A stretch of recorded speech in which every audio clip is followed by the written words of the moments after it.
हुआ तो रामेश्वरम की पूजा करने के बाद माननीय प्रधानमंत्री जी श्री धाम अयोध्या आएंगे, जहां मानवता की रक्षा करने के लिए विश्व के आपने किया। साध्वी जी, यम नियम का वर्णन तो उन्होंने किया और साथ ही ये भी बताया कि इससे स्थापना किस चीज की होती है, चाहे आदर्श की बात हो, राम राज्य की बात हो।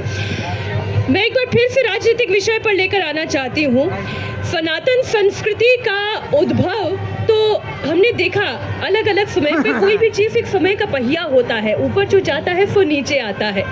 तो एक बार फिर से वो भक्ति काल हम देख रहे हैं, प्रधानमंत्री मोदी के ही शब्दों में हम कहें, लेकिन ये भक्ति काल जो भारत से जागरण की तरफ आगे बढ़ा है, क्या वो विदेशों में भी देखा जा रहा है? जी, विदेशों में ही देखा जा रहा है। राम मंदिर की जो स्थापना जो होने जा रही है, हमने विदेश में इतना भगवा कभी नहीं देखा। लंदन में सुंदरकांड हो रहे हैं, पेरिस में सुंदरकांड हो रहे हैं, यात्राएं हो रहे हैं। जहां लोग भौतिक चीज़ें मनाते थे, वहां वो आध्यात्मिक चीज़ें कर रहे हैं और वो देश के लोग उसमें बात दे रहे हैं, टेक पार्ट ले रहे हैं और इस बंधन से वो श्री राम से जुड़ रहे हैं। इससे और क्या बड़ी बात होगी कि सनातन सभी के लिए है। सनातन युग का स्थापना होगा, हर एक चीज नवीन होगी। और नवीन इसीलिए क्यों है, क्योंकि पूरे विश्व में राम जी का नारा बज रहा है कि यहाँ तक विदेशी लोग जय श्री राम ना कह पाए, वो ये कह रहे हैं हे ओ लॉर्ड राम। तो इससे और बड़ी बात क्या हो सकती है? हे ओ लॉर्ड राम। आप सुन रहे हैं, देश और विदेश में जो है इस वक्त राम के नाम का डंका बज रहा है और फिर भी यहाँ पे लोगों में शंका है। देखिए, जैसे स्वामी जी ने कहा वहीं से बात को शुरुआत करूंगा।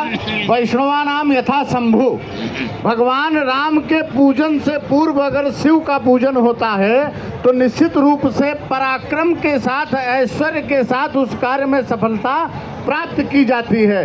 जैसे भगवान राम ने क्या किया, दुष्टों के विनाश के लिए लिंग थाप विधिवत कर पूजा, शिव समान प्रिय मोहिना दूजा। इस आधार पर भगवान ने शिवलिंग की स्थापना की। आज वह रामेश्वरम के नाम से जाना जाता है और 12 ज्योतिर्लिंगों में एक स्थान है, वहाँ लोग दर्शन करने के लिए जाते हैं। चाह रहे हैं आप? मीनाक्षी जी, मैं तो काली की धरती कलकत्ता से आया हूँ। अभी आप मोदी जी के रामेश्वरम में होने की बात कर रही थी, तो मैं पर्सनल तौर पर मोदी जी के हर कार्य में संकेत ढूंढता हूँ। तो इसमें मुझे 2 संकेत मिलते हैं। एक संकेत तो ये मिलते हैं कि राम जी ने भी जब सबसे बड़ा कार्य माता सीता को लाने का, रावण को वध करने का कार्य किया, तो सबसे पहले महाशक्ति शिव की पूजा की।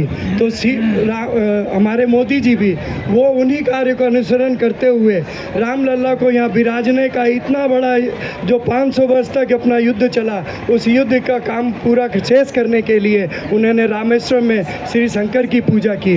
और दूसरा संकेत मैं ये देखना चाहता हूँ कि जैसे विरोधी लोग, वो लोग कहते हैं कि अपूर्ण मंदिर में पूजा क्यों कर रहे हैं। तो मेरा ये कहना है कि भगवान राम ने पहले शिव की स्थापना की, तो फिर मंदिर के पूर्ण अपूर्ण ये सब बात करने की फ़ायदा क्या है। तो मुझे ये लगता है, जैसे अपने रामायण के चौपाइयों में भी है कि जब विनाश काल होता है तो राम बुद्धि हर लेते हैं, तो यही विरोधियों का भी हो रहा है।